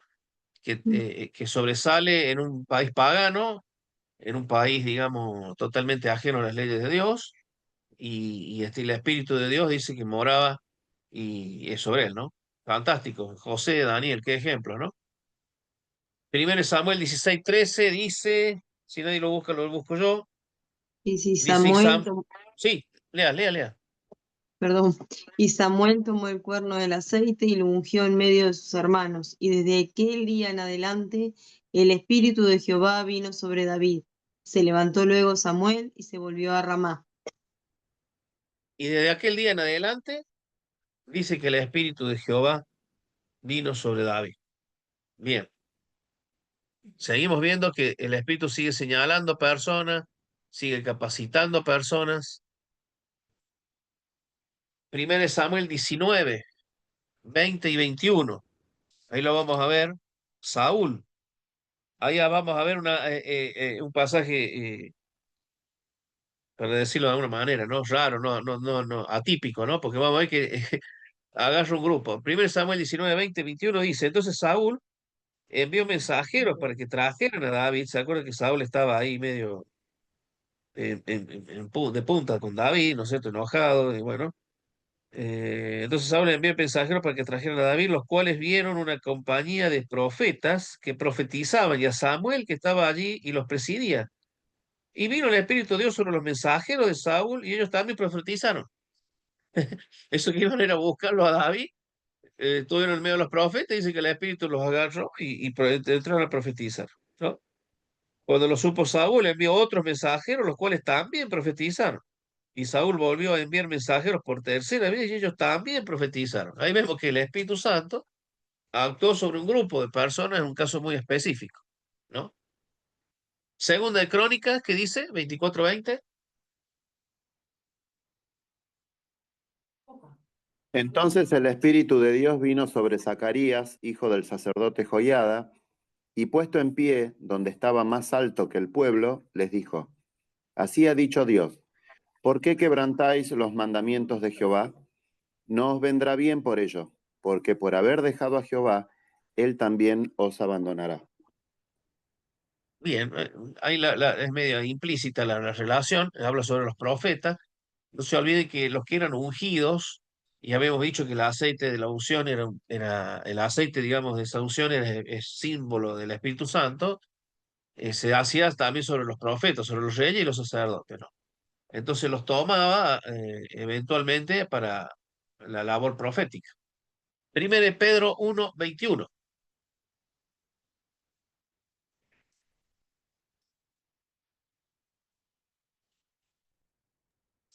¿Alguien que lo tiene? Si lo tiene, Y mediante el cual creéis en Dios, quien le resucitó de los muertos y le ha dado gloria para que vuestra fe y esperanza sean en Dios. no es ese el texto, está mal. ¿Segundo de Pedro será? Creo que es segunda de Pedro. Sí. Dios puede ser también.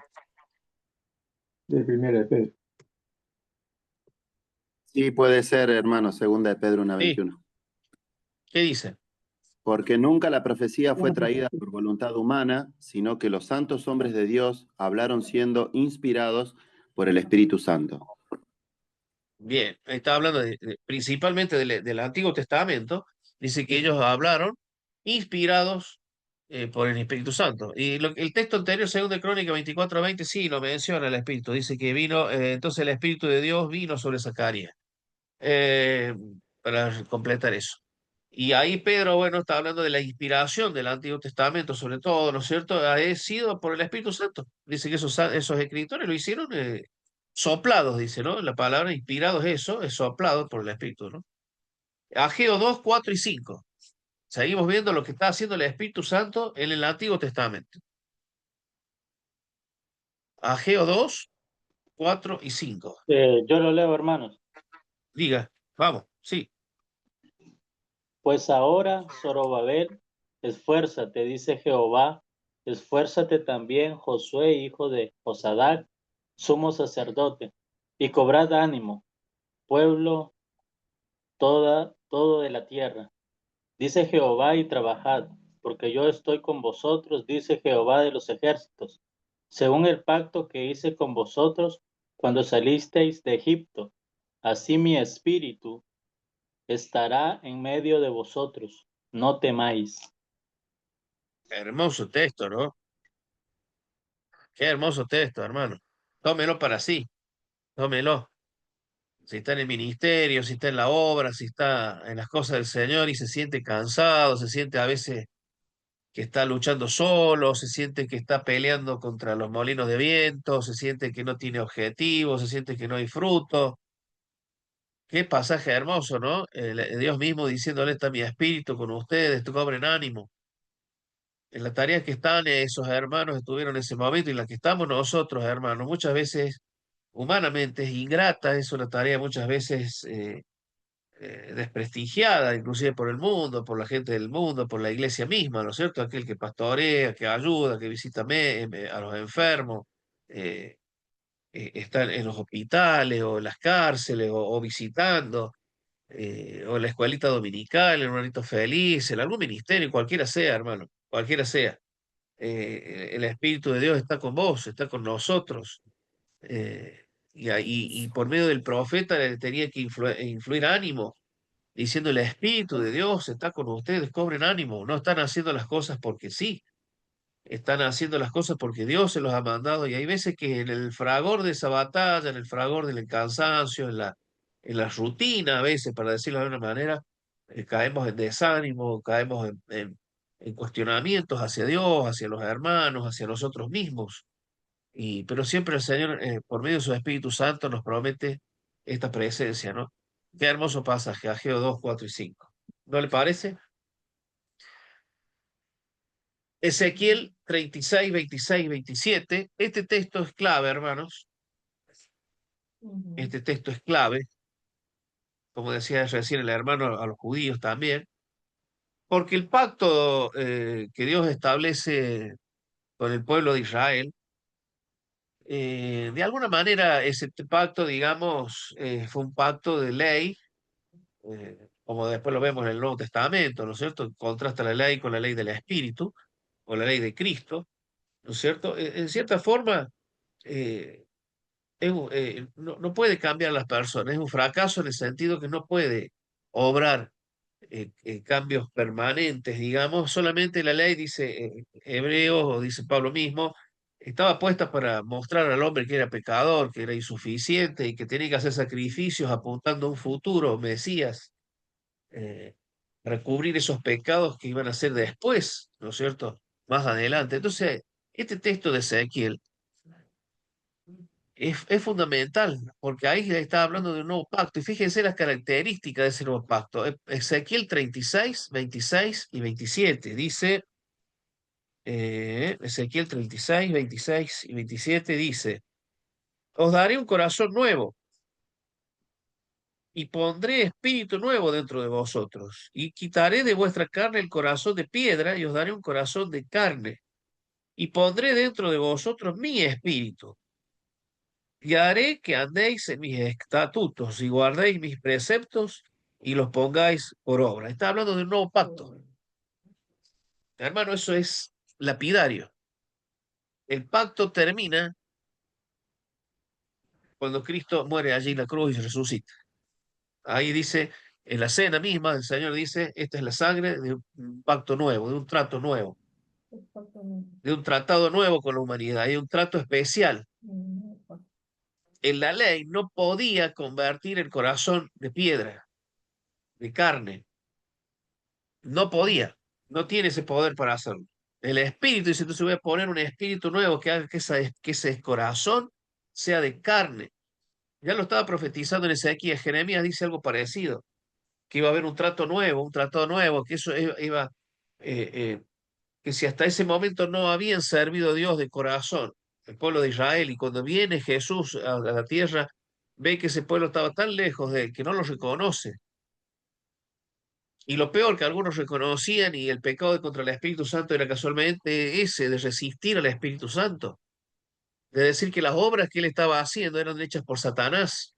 Y les dice Cristo que ese era el pecado imperdonable, que ya lo hemos visto. ¿No es cierto? Era resistirse a ese Espíritu que había prometido en Ezequías. que iba a venir y que iba a convertir ese corazón de carne en un corazón de carne, un corazón de piedra. A ver, hermanos, es tan fundamental este texto para leerlo en la cena, para leerlo nosotros y darle gracias a Dios que ha convertido ese corazón. No hizo no reparó un corazón, no lo emparchó, hizo un corazón nuevo. Eso es obra del Espíritu Santo. Ya lo vamos a ver en la próxima clase. Solo el Espíritu Santo era necesario que viniera a la tierra y a morar en las personas, a morar en las personas para darles un corazón nuevo, no un parchado. No sirve el parche, no sirve la ley.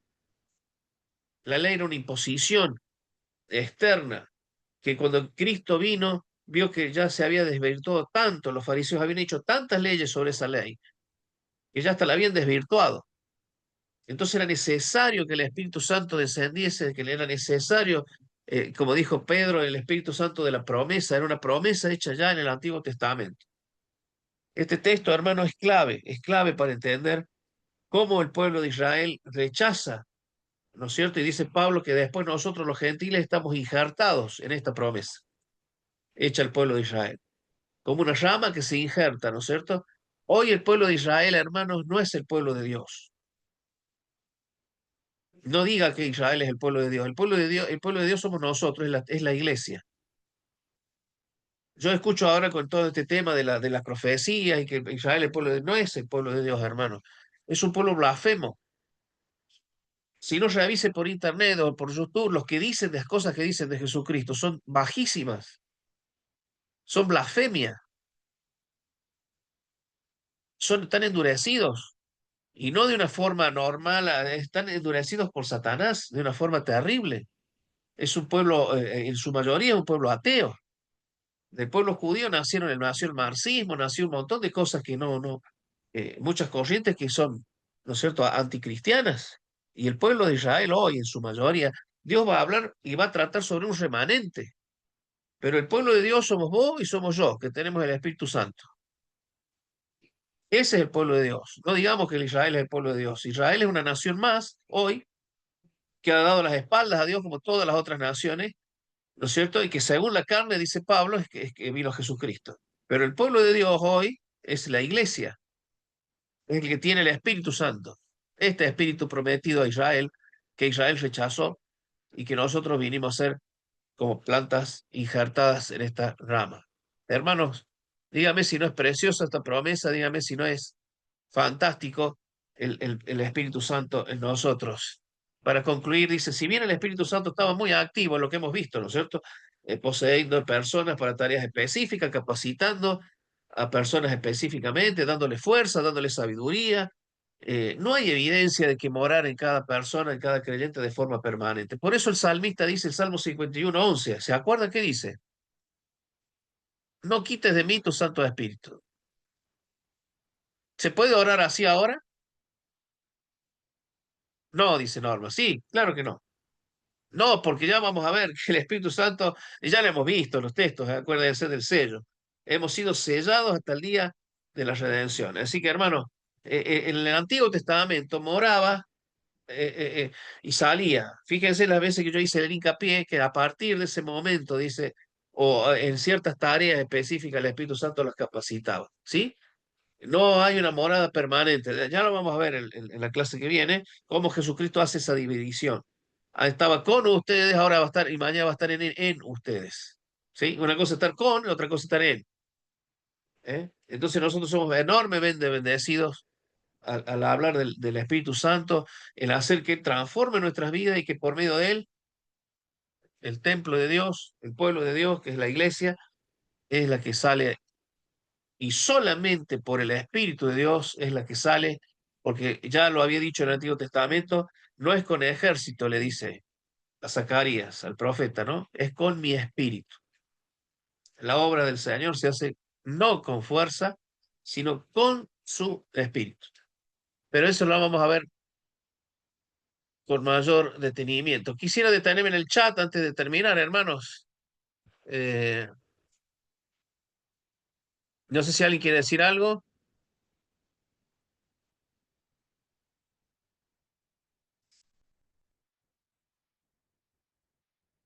Daniel dice en una parte, Efesios 5:21, someteos unos a otros en el temor de Dios. Romanos 5 también, porque así como por la desobediencia de un hombre los muchos fueron constituidos pecadores, así también por la obediencia de uno los muchos serán constituidos justos. Bien. Mel dice, su naturaleza humana era limitado, nuestro Señor Jesucristo, un ejemplo que el hombre en su naturaleza es finito, siendo hombre perfecto él, ¿no? Tal cual es lo que habíamos dicho. Bien clara la respuesta, dice Washington. Bien, gracias Washington. ¿Dónde están los versículos? Dice María Paula. No sé a qué ella se referirá. Hay que encontrar el versículo Juan 14:16. Yo os rogaré al Padre y os dará otro consolador para que esté con vosotros para siempre. Amén. Gracias, hermano, por su paciencia. Pero Daniel habla del pasaje de Daniel. Daniel mismo era superior a estos sátrapas, gobernadores, porque había un espíritu superior y el rey pensó en ponerlo sobre todo el reino. Tal cual, hermano. Es así. Romanos 11:1 dice Washington, no sé qué dice. Romanos 11:1. ¿Alguien que lo lea? A ver qué dice. Romanos 11:1. Dice, digo pues, ¿ha desechado Dios a su pueblo? En ninguna manera, porque también yo soy israelita de la descendencia de Abraham, de la tribu de Benjamín. Creo que se refería a esto, al hermano, creo que era Israel, tal cual. a la Por supuesto pregunta que de que el pueblo hebreo sigue siendo el pueblo de Dios, o sea, no ha cambiado. Entonces creo que Pablo aquí lo que hace es confirmar eso, ¿verdad? Creo que era el comentario que usted, hermano, había hecho de que usted decía que el pueblo de Dios somos nosotros, los gentiles, ¿verdad?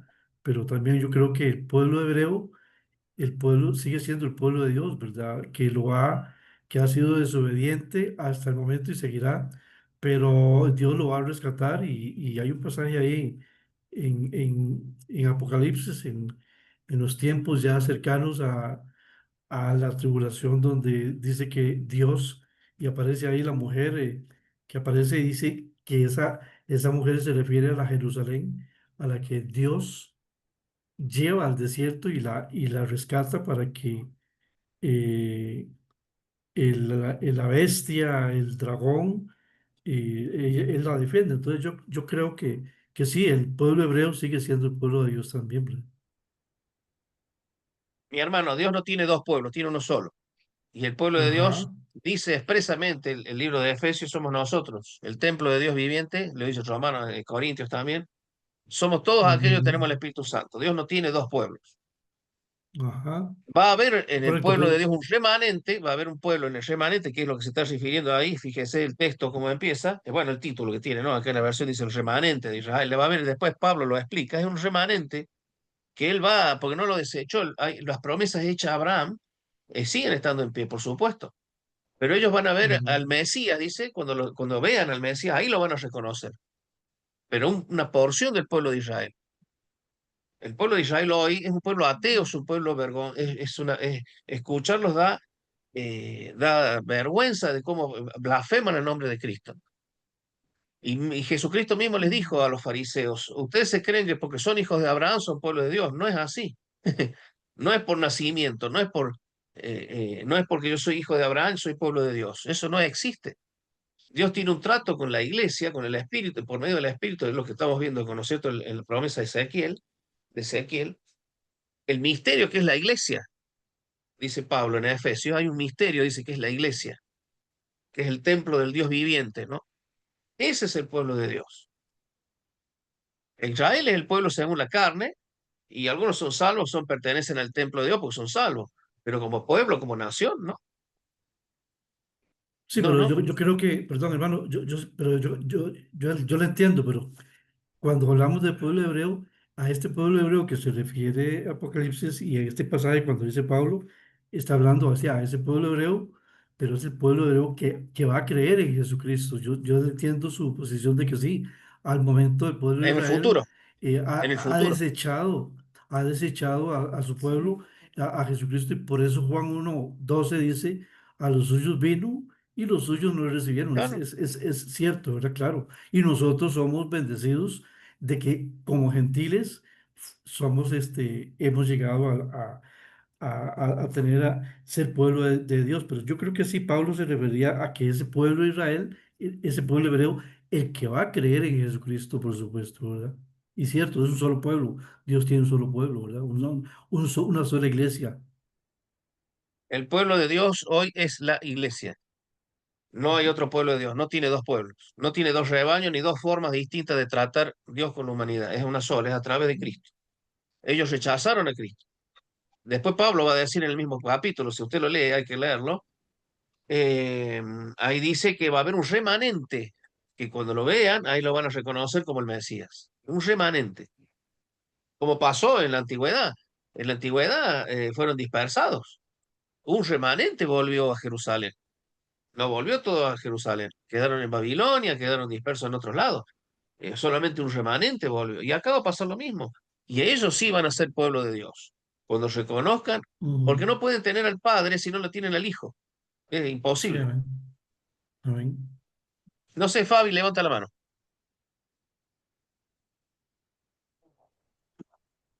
Hola, buenas noches. Perdón que no prendí la cámara, pero estoy en modo chef de un lado para otro y no podía estar quieto. Con respecto a lo que decías sobre el Espíritu Santo, quizás lo nombraron y yo me lo perdí, pero ¿cómo sería el actuar, o sea, o cómo sería el factor de convencimiento de pecado en el momento en que venga el arrebatamiento y el Espíritu Santo sea quitado? Porque ahí ya no va a estar el Espíritu Santo, no va a estar la iglesia. Entonces, ¿cómo las personas que van a creer en ese tiempo van a ser convencidas de pecado si el Espíritu Santo no está haciendo su trabajo? ¿Me explico? El Espíritu Santo siempre va a hacer su trabajo. Nadie se convierte de dos formas distintas. Todas las personas desde la creación hasta ahora ha sido la misma, ha sido por gracia. Nadie se salvó por obra, ni nadie se salvó fuera de la obra del Espíritu Santo. El Espíritu Santo no va a ser quitado, sino cómo se va a convertir la gente por los 144.000. Lo que va a ser quitado, dice Pablo, ¿no es cierto? Es la iglesia. Nosotros entendemos que la iglesia, otros hermanos entienden, ¿no es cierto? Es la iglesia en, su, en frenar el poder de Satanás, pero el Espíritu va a seguir trabajando. Si no, no habría conversiones, si no, no hay forma de convertir. El único, por eso ya vamos a ver el ministerio del Espíritu Santo en la clase que viene, y lo hemos visto ya en los textos, que dice, Él los convencerá de pecado. No hay otro agente que convenza de pecado. El ser humano no puede por sí mismo, por obra o por el razonamiento humano, nacer de nuevo. Es obra del Espíritu Santo. Ahora, antes, después y más allá.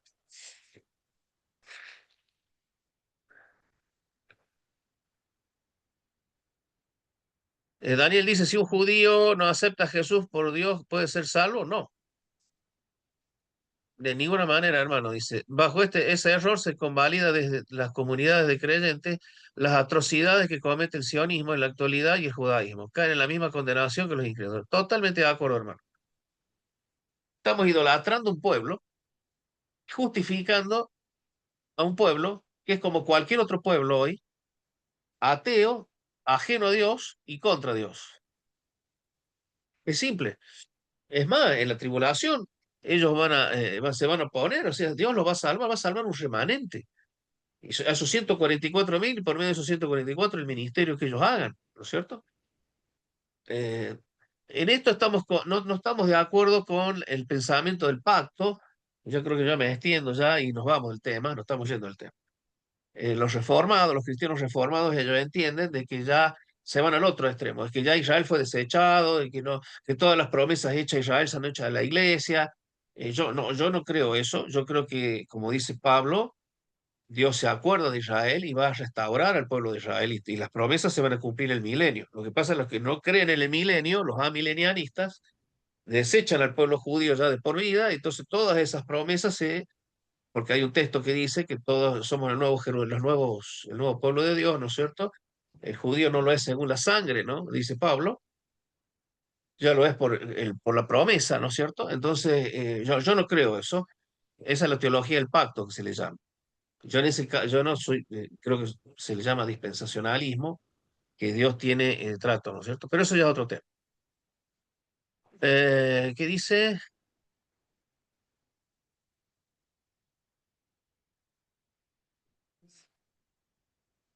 Ay, no leo bien. Derramado sobre la tierra desde la sangre de Abel, hijo de Berequía, a quien mataste entre el templo y el altar. De ciertos días, todo esto vendrá sobre esta generación. Exacto. El pueblo de Israel está sufriendo su castigo por rechazar al Mesías. A quien vosotros mataste colgándonos del madero. Fantástico. Sí, sí, son todos textos que hablan con respecto a que el pueblo de Israel es un pueblo más. Es simple, es un pueblo y es vergonzoso. A nosotros que tenemos el Espíritu Santo y conocemos las atrocidades que hablan de Jesús. Así que eso es indefendible. Y no podemos defender menos atrocidades y cosas que se cometen, ¿no? Bueno, hermanos, no sé si queda algo con respecto al tema, ya a mí se me cumple la hora y espero que haya sido claro y bueno, no sé si está el moderador. Ahí le pasé yo a Norma, que pasé los apuntes de las dos clases pasadas, después pasarlos al grupo. ¿Puede ser? Buenísimo. Sí, claro, ya lo comparto. Pasarlos ahí al grupo y así ya tienen las dos clases, después daremos las otras dos clases, esta y la que viene, ¿no es cierto? Genial. Gracias. Muy bien, hermanos. Sí, a mí se me había cortado, se me apagó la máquina y por eso tuve que salir ahí un ratito. Pero Bien. gracias, hermano Eduardo, por compartir con nosotros una clase más. Y gracias a los hermanos por la participación y con respeto en cuanto a estos temas. No nos vamos a meter ahí dentro de las banderitas ni nada de eso, pero no es un tema, es un gran tema para tratar dentro de nuestras congregaciones, hermano.